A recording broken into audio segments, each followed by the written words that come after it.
Fasting से कितनी जल्दी फर्क पड़ता है? मैं अक्सर अपने पेशेंट्स को कहती हूँ कि जिस तरह आपका बेड़ा अगर 1 महीने में नहीं हुआ तो उस तरह आपका बेड़ा सुधरेगा भी 1 महीने में नहीं। इंटरमिटेंट फास्टिंग क्या है और ये कैसे काम? आई एम वेरी हैप्पी कि आज ये टॉपिक है कि आप रोजा रख रहे हैं। इंटरमिटेंट का मतलब है इंटरवल के साथ। मैं इसकी टाइप से एक्सप्लेन करना चाहूंगी। फास्टिंग है, इसके सेहत पर क्या असर? अल्लाह ताला ने हमारी बॉडी में, हमारे सेल्स में मैकेनिज्म डाला हुआ है ऑटोफेजी। ऑटोफेजी का मतलब होता है अपने आप को खा जाना। ये जो फास्टिंग है इसका अल्सर में क्या फायदा है? अगर स्टमक अल्सर है, ट्यूमर की शक्ल इख्तियार कर जाता है या स्टमक की सोजिश है? अल्सर में एक कैटेगरी में बेहतरी आ सकती है और एक कैटेगरी में बेहतरी नहीं आ सकती। जैसे ही शादी की तारीख आती है, लड़कियां लड़के, वीडियो आपके सामने आ गया तो वो देखेंगे अच्छा फास्टिंग से पतला, वो फास्टिंग स्टार्ट कर देते हैं। यूं तो जो लोग शादी नहीं करते वो तो अपना ख्याल ही ना रखें। अस्सलाम वालेकुम पाकिस्तान, मैं हूँ आपका मेज़बान ज़ैन आसिफ और आप देख रहे हैं हेल्थ शो विद डॉक्टर साहब चावला। आज हम बात करेंगे कि भूखे रहने के क्या फ़ायदे हो सकते हैं और इंटरमिटेंट फास्टिंग जो है उस हवाले से हमारे साथ मौजूद हैं डॉक्टर साहब चावला। बहुत शुक्रिया डॉक्टर साहब, एक बार फिर आपने अपना कीमती टाइम दिया। इंटरमिटेंट फास्टिंग क्या है और ये कैसे काम करती है? इंटरमिटेंट फास्टिंग, आधा लफ्ज़ तो आप लोगों को समझ आ गई है कि fasting. I am very happy कि आज ये टॉपिक है कि आप रोज़ा रख रहे हैं।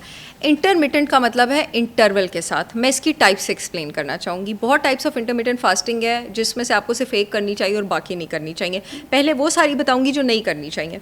पहली आपके पास इंटरमिटेंट फास्टिंग आ जाती है 5:2।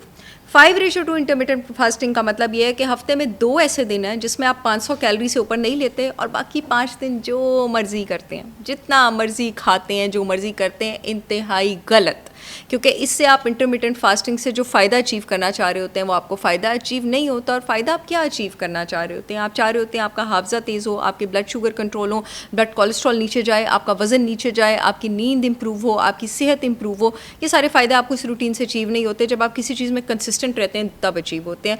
दूसरा पैटर्न आपके पास होता है alternate day pattern. Alternate day pattern का मतलब है कि एक दिन आप इंटरमिटेंट फास्टिंग करते हैं। उसका मतलब ये है कि आपके पास सर्टेन घंटे हैं जिसमें आपने नहीं खाना, वो आपका विंडो पीरियड है, और सर्टेन घंटे हैं जो आपका ईटिंग पीरियड है, वो आपने खाना है। एक दिन आप ये करते हैं, एक दिन आप नहीं करते हैं, ये भी आपने नहीं करना है। और ये आपने इसलिए नहीं करना है कि आपको एक दिन जो फ़ायदा अचीव होगा, अगले दिन जब आप दूसरी रूटीन पे आ जाएंगे वो फ़ायदा चला जाएगा और आपको उससे कोई फ़ायदा नहीं होगा। उससे अगला आपके पास पैटर्न होता है वॉरियर पैटर्न। वॉरियर पैटर्न का मतलब ये है कि अगेन आपने 6 दिन जो है नई इंटरमिटेंट फास्ट अपनी नॉर्मल रूटीन रखी और फिर एक दिन 24 घंटे आपने बिल्कुल भी नहीं खाया। अगेन आपने ये नहीं करना, क्योंकि आपको एटलीस्ट 1 और 2 मंथ्स ऑफ 18 आवर्स 18 घंटे की कॉन्टीन्यूस डेली बेसिस पे इंटरमिटेंट फास्टिंग चाहिए होती है उसके फ़ायदे उठाने से।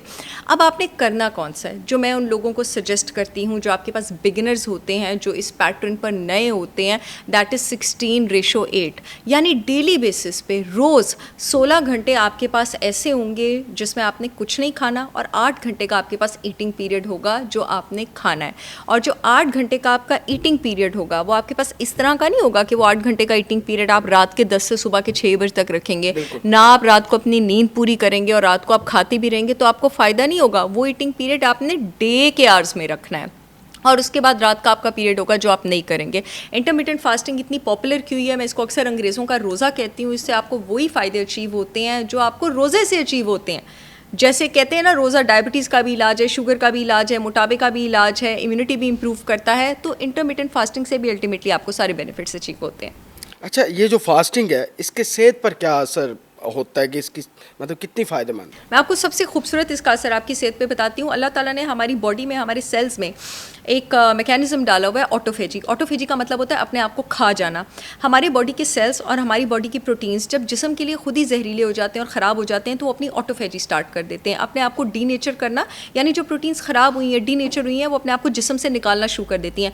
इसमें बहुत हद तक जहरीली प्रोटीन्स भी शामिल हैं। इसमें ऐसी प्रोटीन्स भी शामिल हैं जो अगर जिस्म से खारिज नहीं होंगी अपने आप को खा के तो वो कैंसर भी कर सकती हैं। इसमें ऐसी प्रोटीन्स भी शामिल हैं जो आपके जिस्म में जो है प्लाक बना के इवन कि आपको एल्जाइमर्स डिसीज़ कर सकती हैं। इसमें ऐसी प्रोटीन्स भी शामिल हैं आपके पास जो आपके जिस्म में दूसरी सोजिश करने वाली बीमारियां कर सकती हैं।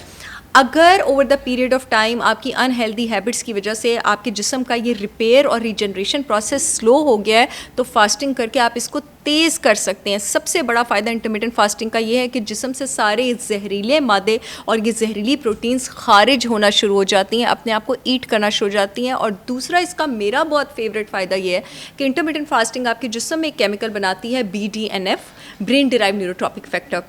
ब्रेन डिराइव न्यूरोट्रॉपिक फैक्टर आपका लर्निंग, आपका मेमोरी, आपका फोकस, आपका अटेंशन, आपका हाफजा, इन सारी चीज़ों को इम्प्रूव करता है। इवन कि आपकी स्लीप इम्प्रूव करता है। अक्सर हमारे पास स्लीप इम्प्रूव करने के लिए जो खाने दिए जाते हैं वो इसलिए दिए जाते हैं क्योंकि वो ब्लड ब्रेन बैरियर क्रॉस करके BDNF बनाते हैं, ब्रेन डिराइव न्यूरोट्रॉपिक फैक्टर बनाते हैं, तो वो स्लीप इम्प्रूव करते हैं। ये चीज़ आप फास्टिंग से अचीव कर सकते हैं।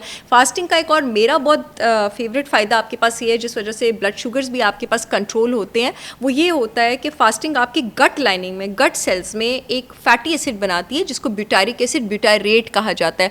ब्यूटारेट आपकी गट हेल्थ के लिए भी बहुत ज़्यादा अच्छा है, यानी अगर आपकी आंतों में गंदा बैक्टीरिया ज़्यादा है, आपको डिस्बायोसिस है, उसको भी रिस्टोर करने में हेल्प करता है। और ब्यूटारेट आपके ब्लड शुगर लेवल्स की खूबसूरत तरीके से रेगुलेशन करता है, नेचुरल बेसिस पे रेगुलेशन करता है। आपकी डायबिटीज़ रिवर्सल में ये काम आ सकता है। अच्छा डॉक्टर साहब, एक सवाल मेरे जहन में आ रहा है, बहुत सारे नौजवानों के जहन में होगा कि ये जो फास्टिंग है इसका अल्सर में क्या फ़ायदा है? अगर स्टमक अल्सर है वो ट्यूमर की शक्ल इख्तियार कर जाता है, या स्टमक की सोजश है, ये आजकल बहुत रूटीन की डिजीज़ है, तो इसका फास्टिंग से कोई ताल्लुक, मतलब इससे बेहतरी आ सकती है? अच्छा, this is very nice question. Ulcer में एक कैटेगरी में बेहतरी आ सकती है और एक कैटेगरी में बेहतरी नहीं आ सकती है। आपके पास वो अल्सर जो एसिड रिफ्लक्स के साथ एसोसिएटेड है, कुछ ऐसे पेशेंट्स होते हैं आपके पास गर्ड के और एसिड रिफ्लक्स के, जिनको थोड़ी थोड़ी देर बाद खाना होता है, वो बर्दाश्त नहीं कर सकते हैं, उनके लिए फास्टिंग रिकमेंडेड नहीं है। अदरवाइज जो बाकी काइंड्स ऑफ अल्सर हैं, अल्सर क्या है? अल्सर सोजिश की टाइप है ना। अल्सर किसको कहते हैं? सोजिश शुरू हुई, चोट लगी, इन्फ्लेमेशन हुई, तो हर तरह की सोजिश, हर तरह की डायबिटीज़ और मोटापा भी it is a kind of inflammation. ये बीमारी की जिस कैटेगरी में आती है, इन्फ्लेमेशन में आती हैं, तो हर तरह की इन्फ्लेमेशन और हर तरह की सोजिश के लिए फास्टिंग बेहतरीन है। वो आपके सेल्स को रिपेयर करने में ही हेल्प करेगी, उसको रीजनरेट करने में ही हेल्प करेगी, तो it is a great idea. अच्छा, इस फास्टिंग से कितनी जल्दी फ़र्क पड़ता है जिस्म का, मतलब वज़न कितना कम हो सकता है? अच्छा, ये भी again varies from person to person.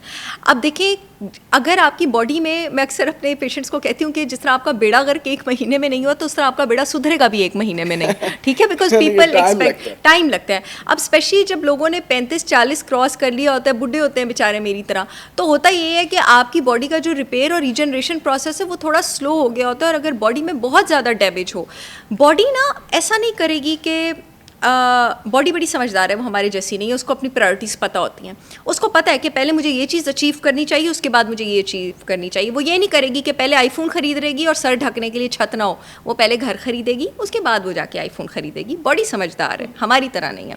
So the thing is that कि आपकी बॉडी पहले आपकी जितने जितने ऑर्गन्स में डैमेज हुआ हुआ है, जितने जितने ऑर्गन्स में आपके पास प्रॉब्लम है, उनको कोनों कोनों पे जाकर रिपेयर करना स्टार्ट करेगी। और जब वो रिपेयर और रीजनरेशन हो जाएगी over a couple of months, अगर डैमेज ज़्यादा है फिर आपका वेट लूज़ होगा। ये क्वेश्चन बहुत अच्छा है और मैं इसका थोड़ा और आंसर देना चाहूँगी, इसलिए कि अगर वो सारी ख़वातीन, ख़ास करके वो सारी ख़वातीन जिन पर पहले 3 से 6 महीने इंटरमिटेंट फास्टिंग असर नहीं करती, लेकिन आपके एनर्जी लेवल्स ऊपर जाना शुरू हो गए हैं, आपकी नींद अच्छी हो गई है, आपका स्ट्रेस कम हो गया, आपका हाफजा अच्छा हो गया, दिल छोटा ना करें, फास्टिंग वर्क कर रही है।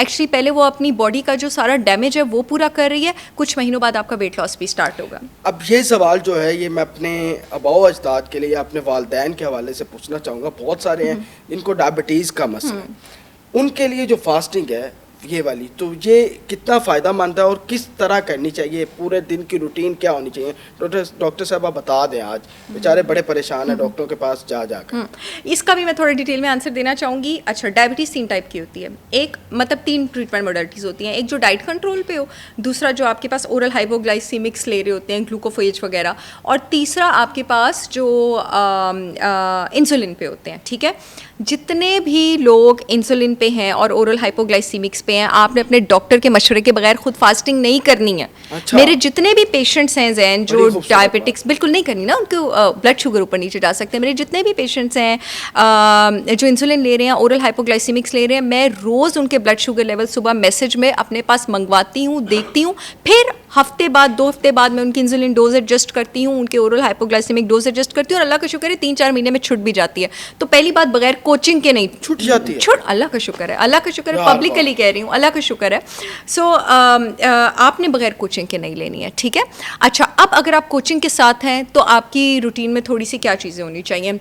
बिगिनर हैं, कभी आदत नहीं है, कभी फास्टिंग नहीं की, तो आप 16:8 पे स्टार्ट करेंगे। वही 16 घंटे आपने नहीं खाना, 8 घंटे आपने खाना है। बहुत ज़रूरी है इस वक्त शुगर के साथ कि आपके कॉर्टिसोल और स्ट्रेस हार्मोन लेवल्स भी नीचे आएँ, तो आपने रात को जल्दी सोना है, सुबह जल्दी उठना है। और अगर अब आपके डॉक्टर ने आपको ग्लूकोफेज और इंसुलिन छुड़वानी स्टार्ट कर दी है, तो अपनी डाइट में फ़ौरन एक चीज़ ले आएँ आप, और वो आप ले आएँ 100% organic raw unfiltered Apple cider vinegar with mother. सेब के सिरके में खूबसूरत तरीके से एबिलिटी होती है आपके पास इंसुलिन लेवल को कंट्रोल करने की। चाहे तो मेरी brand holistic wisdom by Sahar Chawla का भी ऑर्डर कर सकते हैं, पूरे पाकिस्तान में शिपमेंट हो रही है www.holisticwisdombysaharchavla.com पर जाकर। और डायबिटिक्स को मैं एक और खुशखबरी भी बता दूं, मैंने अपना 100% organic green powder stevia launch किया है। मेरा स्टीविया 2 नंबर नहीं है, 1 नंबर है मेरी तरह। ये सफ़ेद पाउडर नहीं है, ये ग्रीन पाउडर है। इसको भी आप मेरी वेबसाइट पर ऑर्डर कर सकते हैं। डॉक्टर साहर चावला मेरा ऑफिशियल पेज है, वहाँ पर भी लिंक है, वहाँ पर भी चेक कर सकते हैं आप। अब इसके बाद आप सेब के सिरके से अपना दिन स्टार्ट करेंगे। इसका अगर आपको सेब के सिरके की आदत नहीं है, इसका आधे से 1 टीस्पून आपने पानी के ग्लास में लेना है, स्ट्रॉ के साथ इसको लेना है। इसको कभी खाली यूँ नहीं पीते, दांत खराब हो जाएंगे, बहुत एसिडिक होता है। उसके 30 मिनट बाद आप अपने नाश्ते की मील करेंगे। और नाश्ते में हमेशा आपके पास हाई ग्लाइसेमिक इंडेक्स फूड नहीं होना चाहिए, लो ग्लाइसेमिक इंडेक्स फूड होना चाहिए, यानी ब्लड में ग्लूकोज आहिस्ता आहिस्ता रेज हो। दलिए से स्टार्ट करें, अंडों से स्टार्ट करें, होल ग्रेन ब्रेड से स्टार्ट करें। अब आपने नाश्ते के 30 मिनट के बाद या 1 घंटे के बाद फिर अपने ब्लड शुगर लेवल्स को रेगुलेट करने के लिए और उसको सूद करने के लिए कोई ऑर्गेनिक हर्ब देनी है। बेस्ट आपके पास जो ऑर्गेनिक हब है ब्लड शुगर लेवल्स को रेगुलेट करने के लिए फास्टिंग के साथ, वो आपके पास करेला पाउडर है। ये भी वैसे मेरा अवेलेबल है। इसमें चारेंटिन होता है आपके पास, जो आपके ब्लड शुगर लेवल्स को रेगुलेट करता है। आपको दवाइयों की ज़रूरत नहीं रहती। नाश्ते के 30 मिनट बाद या आप कह लें 1 घंटे बाद आपने इसका 1 टीस्पून नीम गर्म पानी में लेना है और आपने इसको ले लेना है। अपनी स्नैकिंग की आदत डायबिटिक्स के लिए बहुत ज़्यादा ज़रूरी है। अगर वो फास्टिंग से मैक्सिमम बेनिफिट्स लेना चाहते हैं, स्नैकिंग की आदत छोड़ दें। चरने की बार बार चरने की आदत छोड़ दें। हाँ, दिन में अगर आपको बहुत ज़्यादा पहले खाने की आदत थी तो आप 3 मील्स लें और आहिस्ता आहिस्ता आप 2 मील्स पे लें। कोशिश करें कि सुबह 11 बजे मील लें और उसके बाद शाम को 5 बजे आप मील लें। इंटरमिटेंट फास्टिंग में खास करके जब आप डायबिटिक होते हैं, क्योंकि जो डायबिटिक होता है ना उसके जिस्म में पहले ही पोटेशियम और मैग्नीशियम की कमी होती है, तो ऐसी सप्लीमेंटल हर्ब्स डालना बहुत ज़्यादा ज़रूरी है जिसमें पोटेशियम और मैग्नीशियम हो। क्योंकि जब आप इंसुलिन से खेलते हैं ना, उस वक्त जिस्म में हम इंसुलिन से खेल रहे हैं ना, उसको नीचे लेकर आ रहे हैं। डायबिटिक में जब हम फास्टिंग करा रहे हैं उस वक्त जिस्म में बहुत ज़्यादा पोटेशियम होनी चाहिए, तब इंसुलिन आपके पास कंट्रोल होगी। पोटेशियम और मैग्नीशियम को कंट्रोल करने के लिए ग्रीन पाउडर्स अपनी डाइट में ज़रूर इंक्लूड करें। मेरा जो मोरिंगा पाउडर है ये आपके पास ब्लड शुगर कंट्रोल भी करता है। और वो सारे लोग, चाहे जो डायबिटिक हैं, डायबिटिक नहीं है, इंटरमिटेंट फास्टिंग कर रहे हैं, अगर आप चाहते हैं आपकी बॉडी में पोटेशियम और मैग्नीशियम की कमी ना हो, आप मेरा मोरिंगा और आंवला पाउडर ऑर्डर कर सकते हैं। इनको बदल के एक दिन आंवला, एक दिन मोरिंगा, 1 का आपने टीस्पून नीम गर्म पानी में लेना है खाली पेट। डॉक्टर साहर चावला मेरे ऑफिशियल पेज पे जाके भी आप लोग लिंक चेक कर सकते हैं मेरी वेबसाइट का। बिल्कुल, नेशनल चैनल के डिजिटल प्लेटफॉर्म से मैंने ये चीज़ें इनके ब्रांड से यूज़ की हैं और बड़ा ऑनेस्ट रिव्यू दे रहा हूँ। वाकई 1 नंबर है, इसमें कोई दूसरी राय नहीं है। और ये मेरा रिव्यू आप चेक करें एक दफ़ा, फिर मुझे पकड़ लीजिएगा, मैं इधर ही होता हूँ। ये वाकई 1 नंबर, और 1 नंबर चीज़ मिलना बड़ी मुश्किल की बात है। अच्छा डॉक्टर साहब, फेसबुक खोल लें, इंस्टाग्राम खोल लें, सोशल मीडिया प्लेटफॉर्म पे ड्रॉप्स चल रहे हैं जी, स्लिम ड्रॉप्स। क्या वो वाकई, वो कहते हैं जी वो आपने ले लेने, उसके बाद आपको भूख नहीं लगेगी, आपकी फास्टिंग चलेगी और आपका पेट भी कम होगा और सारे फ़ायदे भी होंगे, उसका बता दें। अच्छा जैन, स्लिम शॉट ड्रॉप्स तो मेरे भी हैं, मेरी स्लिम शॉट टी भी है, स्लिम शॉट ड्रॉप्स भी हैं। और अगर और कंपनीज़ के भी होंगे और उन्होंने ऑथेंटिक तरीके से बनाए होंगे तो वो असर कर सकते हैं। लेकिन ऐसा नहीं है, मैं अपने क्लाइंट्स कस्टमर्स को कहती हूँ कि आप मेरे स्लिम शॉट ड्रॉप्स लेते रहो, उसके बाद आप जो मर्जी खाएं, ऐसा नहीं होता। एडवर्टीजमेंट के जिस नज़रिए के मैं ख़िलाफ़ हूँ ना, जो काफ़ी सारी ब्रांड्स करती हैं, और वो मुझे बड़ा बुरा लगता है देख के कि करती हैं, अब आप चाहे समोसे खाएँ, पकौड़े खाएँ, जो मर्जी खाएँ और आप ये ड्रॉप्स ले लें। अरे भाई क्यों नहीं, आप नज़्मो ज़ब्त भी करेंगे और आप साथ अपने ऑर्गेनिक हर्ब्स भी लेंगे तो वो असर करेगा। मेरी brand holistic wisdom by Sahar Chawla यही कहती है कि मेरे ड्रॉप्स तब असर करेंगे जब आप नज़्मो ज़ब्त के साथ भी रहेंगे, तब। There is no shortcut to any kind of success, चाहे वो आपकी हेल्थ की सक्सेस हो। जी हाँ, कुछ ऐसी चीज़ें होती हैं जो आपकी एपेटाइट सप्रेस करती हैं। अभी हमने सेब के सिरके की बात की है, जैसे मेरे स्लिम शॉट ड्रॉप्स में एक चीज़ आपके पास सेब का सिरका भी है, उसमें भी और उसमें मुलट्ठी भी शामिल है। कुछ चीज़ें आपके पास एपेटाइट सप्रेसेंट्स होते हैं जिनके साइड इफ़ेक्ट्स नहीं होते, ये फैक्ट है। लेकिन अगेन आपका आपका डिसिप्लिन, आपका विल पावर, आप बाकी के जो अपने मील टाइमिंग में आपको खाने में क्या चीज़ खाना अलाउड है, वो आपने किन अशिया का इस्तेमाल किया है, ये भी इस बात का तयन करता है कि आपको बाकी टाइम में कितनी क्रेविंग होगी। कभी नोट कीजिएगा, जिस रात आप चाइनीज़ खाएं या जंक फूड खाएं, अगले दिन सुबह उठ के और ज़्यादा क्रेविंग होती है। हाँ, ये बिल्कुल होता ये है ना, ठीक ऐसे है। तो उसकी रीज़न क्या है? उसमें आपके पास जो मौजूद MSG होता है, उसमें आपके पास मौजूद जो शुगर होता है, उसमें आपके पास मौजूद जो कार्बोहाइड्रेट होता है, वो अगले दिन और क्रेविंग लगाता है। आप चाहे जितने मर्जी सिम शॉर्ट ड्रॉप्स लें, चाहे साहर चावला की ब्रांड के लें, चाहे किसी और के लें, रात को आप जाके चाइनीज़ खाएंगे, सुबह तो आपको भूख लगेगी ना, और फिर आप खाएंगे, ठीक क्या है। फायदा? हाँ बिल्कुल, एग्जैक्टली। लेकिन मैंने रिव्यूज देखे हैं कमेंट्स में, लोगों के गले खराब हो रहे हैं वो लेने से। अच्छा। और बहुत सारे मसाइल हो रहे हैं। हाँ। तो ये मैं इसलिए पूछना ये चाह मैं रहा आपको बताऊं, जिन लोगों को कोल्ड और सिट्रस से इंटॉलरेंस होना, मैं अपने पेशेंट्स और क्लाइंट्स को जिनको कोल्ड और सिट्रस से इंटॉलरेंस उनको अपने सेब का सिरका रिकमेंड नहीं करती, नहीं, जिसको बस जो नहीं, लेकिन उसके लिए आपको पता होना चाहिए ना कि आपके जिस्म की तासीर क्या है। जिस इंसान के जिस्म की तासीर ठंडी है ना, उसको कभी खट्टी चीज़ सूट नहीं करती, वो तंग होगा उससे, और आप तासीर का कुछ नहीं कर सकते। फास्टिंग में सैलड का इस्तेमाल वो कितना ज़रूरी है वो भी बता दें। ये बहुत ज़्यादा ज़रूरी है, क्योंकि मैंने आपको भी बताया कि जब आप जिस्म में इंसुलिन से खेलते हैं तो पोटेशियम और मैग्नीशियम का बहुत हाई होना ज़रूरी होता है। पोटेशियम और मैग्नीशियम आपके पास कहाँ होती है? सब्जियों में ही तो होती है, हरी सब्जियों में सबसे ज़्यादा होती है आपके पास। तो कोशिश करें जब आप इतने स्ट्रॉन्ग हो जाएँ कि आप up to 2 meals per day पे आ जाएँ। जैसे मैंने आपको बताया, आपका अल्टीमेट गोल ये होना चाहिए कि आप 2 मील्स पर डे पे आ जाएँ। 11 बजे लें, 5 बजे लें, तो उनमें से एक मील आपके पास सैलड होनी चाहिए, अच्छी होनी चाहिए। और मैं आपको एक मज़े की बात बताऊँ, सैलड से मैक्सिमम फ़वाइद हासिल करने के लिए आपको अपनी सैलड में कोई फैट ड्रेसिंग ज़रूर डालनी चाहिए, क्योंकि सैलड में से ये पोटेशियम और मैग्नीशियम चूसने के लिए, आपके जिस्म को फाइटोन्यूट्रिएंट्स को एब्जॉर्ब करने के लिए गुड फैट सोर्स का होना बहुत ज़रूरी है। तो अपने सैलड में आप थोड़ा सा देसी घी का तड़का, नारियल या जैतून के तेल का तड़का भी डाल सकते हैं। सैलड का फ़ायदा और ज़्यादा होगा। चाहें तो मेरे यहाँ नारियल या जैतून का तेल भी आप ऑर्डर कर सकते हैं। अच्छा डॉक्टर साहब, एक बड़ा रोज़मर्रा का सवाल है, जैसे ही शादी की तारीख आती है, यानी कि बात पक्की हो गई है, लड़कियां लड़के दोनों आपके, अगर उनकी वीडियो आपके सामने आ गई है तो वो देखेंगे अच्छा फास्टिंग से पतला, वो फास्टिंग स्टार्ट कर देते हैं, लेकिन शादी के बाद वही फास्टिंग रुक जाती है। तो इसके क्या नुकसान है, या इसको रूटीन बनाना चाहिए? देखिए जी, यूं तो जो लोग शादी नहीं करते वो तो अपना ख्याल ही ना रखें आइडियली, अदरवाइज ऐसा थोड़ी होता है। ये एक जनरल जो माइंडसेट है, उसका प्रॉब्लम ये है कि जब आप एक्सटर्नल वैलिडेशन के ऊपर डिपेंड करते हैं, तब आप अपना ख्याल रखना शुरू करते हैं। तो अपनी सेहत का आपको ख्याल तो वैसे भी यूँ नहीं करना चाहिए। यकीन करिए, मर्दों की तरफ भी औरतों की तरफ भी शादी के बाद अपना ख्याल रखना छोड़ देते हैं, उसके बाद अपना ख्याल नहीं करते, उसके बाद फैल रहे हैं, अपनी परवाह नहीं है, अपनी ग्रूमिंग की भी परवाह नहीं है। तो परवाह खूबसूरती की तो बाद में करनी होती है, पहले तो सेहत की करनी होती है। मैं तो अक्सर अपनी पेशेंट्स को काउंसिल करने के लिए कहती हूँ कि भाई एस्थेटिक्स का भाड़ में, पहले तो अपनी सेहत संभालो ना। सेहत ठीक हो, जब आप अंदर से हेल्दी हो, आपका खून साफ होगा, जिगर साफ होगा, पेट में चर्बी नहीं होगी, ऐसा हो सकता है आप बाहर से खूबसूरत ना लगे? ऐसा कैसे हो सकता है? अल्लाह का बनाया हुआ हर इंसान खूबसूरत है। वो अजीब तब लगना शुरू होता है, गोरा रंग भी खूबसूरत है, काला रंग भी खूबसूरत है, लंबा कद भी खूबसूरत है, छोटा कद भी खूबसूरत है। वो अजीब और डिस्टॉर्टेड तब लगना शुरू होता है जब अंदर से खून साफ नहीं होता है, जिगर साफ नहीं होता है, दिल की शरियानें ब्लॉक होती हैं, गैर ज़रूरी चर्बी जब हम उसमें रोकेंगे, फिर जाहिर है हम बदसूरत लगेंगे। अदरवाइज हर इंसान खूबसूरत है। तो बात खूबसूरती का ख्याल नहीं रखना, बात सेहत का ख्याल रखना है, और वो हम सब ने रखना। अच्छा डॉक्टर साहब, फास्टिंग जब भी ये लफ्ज़ सामने आता है ना, तो सबसे पहले ज़हन में आता है कमज़ोरी, और हमारे बड़े ये इस बात पे डरा देते हैं वीकनेस हो जाएगी, और कई तो फास्टिंग करके एक्सरसाइज करते हैं तो उनको चक्कर आना शुरू हो जाते हैं। क्या उनका फास्टिंग का तरीका ठीक नहीं है? वो आप बता दें। डेफिनेटली। अच्छा, पहले जो बड़े कहते हैं दैट्स वेरी क्यूट, कोई कमज़ोरी नहीं होती है, ठीक है। फास्टिंग करने से बल्कि आप में ताकत आती है।